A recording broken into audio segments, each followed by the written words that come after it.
नमस्कार, प्रादेशिक समाचार के साथ मैं राहुल शर्मा। पहले मुख्य समाचार। प्रधानमंत्री नरेंद्र मोदी ने राजस्थान और मध्य प्रदेश के दौरे के क्रम में करोड़ों रुपए की विकास परियोजनाओं का किया शिलान्यास और उद्घाटन। राज्य मंत्री परिषद की बैठक में 32 प्रस्तावों को स्वीकृति। कैंसर का इलाज करने वाले अस्पतालों को अब सरकार को रोगियों की जानकारी देना अनिवार्य। जनजातीय मामलों के केंद्रीय मंत्री अर्जुन मुंडा कल से झारखंड के 2 दिवसीय दौरे पर 7 अक्टूबर को जमशेदपुर में आयोजित आदि महोत्सव में होंगे शामिल। और विदेश राज्य मंत्री वी मुरलीधरन ने रांची में किया क्षेत्रीय पासपोर्ट कार्यालय के भवन का शिलान्यास। कहा, सरकार की सोच हर लोकसभा क्षेत्र में पासपोर्ट बनाने की मिले सुविधा। और अब समाचार विस्तार से। प्रधानमंत्री नरेंद्र मोदी ने आज राजस्थान और मध्य प्रदेश के दौरे के क्रम में करोड़ों रुपए की कई विकास परियोजनाओं का शिलान्यास और उद्घाटन किया। इस दौरान प्रधानमंत्री ने कहा कि उनकी सरकार ने सरकारी आंकड़ों से 11 करोड़ फर्जी नाम हटा दिए जो खजाना लूटने का रास्ता बना रहे थे। उन्होंने टिप्पणी की कि उनकी सरकार ने जनधन, आधार और मोबाइल के उपयोग के माध्यम से 2,50,000 करोड़ रुपए से अधिक की चोरी होने से बचाई है। मुख्यमंत्री हेमंत सोरेन की अध्यक्षता में आज हुई राज्य मंत्री परिषद की बैठक में कुल 32 प्रस्तावों को स्वीकृति दी गई। बैठक के बाद मंत्रिमंडलीय सचिव वंदना डाडेल ने बताया कि गर्मी के दिनों में पेयजल की समस्या से निपटने के लिए 4,351 ग्राम पंचायतों में चापाकल लगाया जाएगा। उन्होंने बताया कि कैंसर रोगियों का इलाज कर रहे राज्य के सरकारी और निजी अस्पतालों को अब राज्य सरकार को सिविल सर्जन के जरिए डेटा उपलब्ध कराना अनिवार्य होगा। प्रस्ताव संख्या 19 स्वास्थ्य विभाग से कैंसर रोग को नोटिफाइबल डिजीज घोषित करने की स्वीकृति प्रदान करने के संबंध में। नोटिफाइबल डिजीज घोषित किए जाने पर जो भी हमारे प्राइवेट या सरकारी हमारे अस्पताल हैं, संस्थान है, जहां भी कैंसर रोगियों का वहां पर उपचार होता है, उन्हें इससे संबंधित सूचना जो है उन्हें सरकार को देनी होगी सिविल सर्जन के माध्यम से, और ताकि इससे संबंधित कैंसर बीमारी से संबंधित आंकड़ों का और पूरी डेटा का संग्रहण हो सके। और इससे हमें दीर्घकालीन जो भी हम लोग को नीति निर्धारित करनी है उसमें सूचनाओं को उपलब्ध कराना अनिवार्य हो जाएगा। मुख्यमंत्री हेमंत सोरेन से आज जमशेदपुर विमेंस यूनिवर्सिटी की कुलपति डॉक्टर अंजलि गुप्ता ने शिष्टाचार मुलाकात की। इस दौरान उन्होंने मुख्यमंत्री को 11 अक्टूबर को यूनिवर्सिटी की नई बिल्डिंग के उद्घाटन समारोह में सम्मिलित होने के लिए आमंत्रित किया। इस मौके पर उन्होंने मुख्यमंत्री को यूनिवर्सिटी की शैक्षणिक और अन्य गतिविधियों से भी अवगत कराया। प्रदेश भाजपा अध्यक्ष बाबूलाल मरांडी ने संकल्प यात्रा के 7वें चरण के तीसरे दिन आज गढ़वा जिले के श्री बंशीधर नगर के PWD मैदान में आयोजित जनसभा को संबोधित किया। इस दौरान उन्होंने आरोप लगाया कि मुख्यमंत्री हेमंत सोरेन ने गलत तरीके से नामी बेनामी संपत्ति अर्जित की है। श्री मरांडी ने कहा कि राज्य सरकार भ्रष्टाचार में डूबी हुई है और अपराध चरम पर है। उन्होंने केंद्र सरकार की कल्याणकारी योजनाओं का जिक्र करते हुए कहा कि बड़े पैमाने पर प्रधानमंत्री आवास का लाभ गरीबों को मिला है, जिससे अब गरीब भी पक्के मकान में रहने लगे हैं। श्री मरांडी ने गढ़वा में भी एक जनसभा को संबोधित किया।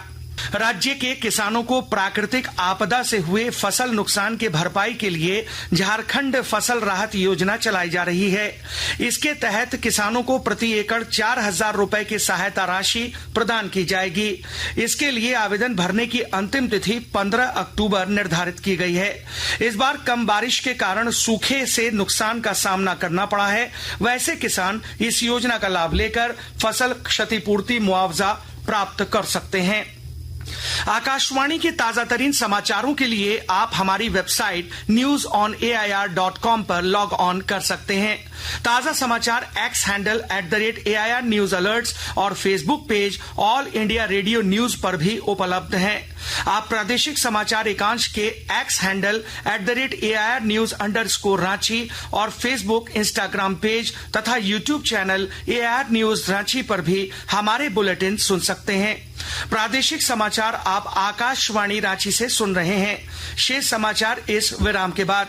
पल में जहां, पल में वहां, बेरोक टोक ये जाए हर जगह, प्यार से पुकारे जो जहां, गाँव किसी प्रदेश की हो राजधानी, इनका नहीं है कोई सानी। ये है दूरदर्शन, ये है आकाशवाणी। घर घर तक पहुंचाएं आपका विज्ञापन। आकाशवाणी और दूरदर्शन के विभिन्न चैनल, देश के किसी भी कोने में विज्ञापन देने के लिए प्रसार भारती के मार्केटिंग प्रभाग से संपर्क कीजिए। विराम के बाद प्रादेशिक समाचार में एक बार फिर आपका स्वागत है।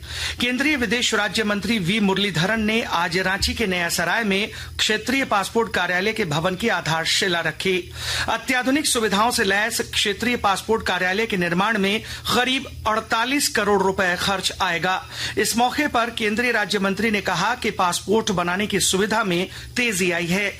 पिछले 9 सालों में देश भर में लोगों को जिला स्तर पर पासपोर्ट सुविधा मिली है। झारखंड में 14 पोस्ट ऑफिस पासपोर्ट सेवा केंद्र खोला गया है। जल्द ही गोड्डा में 15वां पोस्ट ऑफिस पासपोर्ट सेवा केंद्र खोला जाएगा। उन्होंने कहा कि केंद्र सरकार की सोच है कि हर लोकसभा क्षेत्र में पासपोर्ट बनाने की सुविधा मिले। जनजातीय मामलों के केंद्रीय मंत्री अर्जुन मुंडा कल से झारखंड के 2 दिवसीय दौरे पर रहेंगे। श्री मुंडा कल शाम रांची पहुंचेंगे और 7 अक्टूबर को जमशेदपुर के गोपाल मैदान में आयोजित आदि महोत्सव के उद्घाटन समारोह में शामिल होंगे। इसके बाद वे रांची लौट आएंगे। श्री मुंडा 8 अक्टूबर को दिल्ली वापस लौटेंगे। मुख्यमंत्री हेमंत सोरेन से आज arch bishop father Felix Toppo ने मुलाकात की। इस दौरान उन्होंने मुख्यमंत्री को बताया कि कार्डिनल तिलेस्फोर पी टोप्पो के अंतिम संस्कार की धर्म विधि 11 अक्टूबर को पूरी की जाएगी। इस दौरान मुख्यमंत्री ने कहा कि कार्डिनल तिलेस्फोर पी टोप्पो के निधन से हम सभी काफी दुखी हैं। उनका निधन हमारे लिए व्यक्तिगत क्षति है। गौरतलब है कि कार्डिनल तिलेस्फोर पी टोप्पो का कल निधन हो गया था। कार्डिनल तिलेस्फोर पी टोप्पो का अंतिम संस्कार संत मारिया महागिरजा घर में 11 अक्टूबर को होगा। तब तक उनका पार्थिव शरीर मांडर स्थित कॉन्स्टेंट लिवंस अस्पताल में ही सुरक्षित तरीके से रखा जाएगा। दफन संस्कार से पूर्व 10 अक्टूबर को अंतिम यात्रा के साथ पार्थिव शरीर पुरलिया रोड स्थित संत मारिया महागिरजा घर में लाया जाएगा, जहां दिन के 3 बजे से लेकर 11 अक्टूबर दिन के 12 बजे तक विश्वासी उनका अंतिम दर्शन कर सकेंगे। 12 बजे के बाद लुएला मैदान में धर्म विधि संपन्न होगी। इसके बाद शाम में महागिरजा घर के परिसर में दफन संस्कार संपन्न होगा। यह निर्णय आज आर्च बिशप फेलिक्स टोप्पो की अध्यक्षता में हुई बैठक में लिया गया। Anti corruption bureau ACB Palamu की टीम ने आज मेदिनीनगर नगर निगम कार्यालय में 4,000 रुपए रिश्वत लेते सिटी मैनेजर अनिल उरांव और सर्वेयर राकेश कुमार को रंगे हाथों गिरफ्तार कर लिया। एसीबी की टीम ने दोनों को कागजी कार्रवाई पूरी करने के बाद न्यायिक हिरासत में भेज दिया। दोनों पर प्रधानमंत्री आवास योजना की तीसरी किश्त जारी करने में रिश्वत मांगने का आरोप है। और अब स्पोर्ट्स न्यूज। चीन में खेले जा रहे 19वें एशियाई खेलों के 12वें दिन आज भारत ने अब तक 3 स्वर्ण, 1 रजत और 1 कांस्य पदक जीता है। तीरंदाजी के कंपाउंड पुरुष टीम स्पर्धा में भारत को स्वर्ण पदक मिला है। फाइनल में भारत के ओजस देवतले, अभिषेक वर्मा और जावकर प्रथमेश समाधान की टीम ने स्वर्ण पदक हासिल किया। उधर महिला कंपाउंड स्पर्धा में ज्योति सुरेखा परनीत और अदिति की तिकड़ी ने चीनी ताइपे को हराकर स्वर्ण पदक हासिल किया। स्क्वाश डबल्स फाइनल में दीपिका पल्लिकल और हरिंदर पाल सिंह संधू की जोड़ी ने मलेशियाई जोड़ी को हराकर भारत को स्वर्ण पदक दिलाया।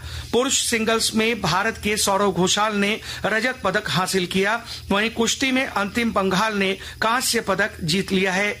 भारत 21 स्वर्ण, 32 रजत और 33 कांस्य सहित कुल 86 पदक जीतकर पदक तालिका में चौथे स्थान पर है। प्रधानमंत्री नरेंद्र मोदी ने स्वर्ण पदक जीतने पर खिलाड़ियों को बधाई दी और कहा कि उनका इस सफलता पर देश को गर्व है। केंद्रीय युवा मामले और खेल मंत्रालय ने राष्ट्रीय खेल पुरस्कार 2023 के लिए आवेदन आमंत्रित किए हैं। पुरस्कार के लिए पात्र खिलाड़ियों, प्रशिक्षकों, संस्थाओं और विश्वविद्यालयों के आवेदन पोर्टल dbtyas-sports.gov.in पर अगले महीने की 2 तारीख तक जमा कराए जा सकते हैं। अंत में मुख्य समाचार एक बार फिर। प्रधानमंत्री नरेंद्र मोदी ने राजस्थान और मध्य प्रदेश दौरे के क्रम में करोड़ों रुपए के विकास परियोजनाओं का किया शिलान्यास और उद्घाटन।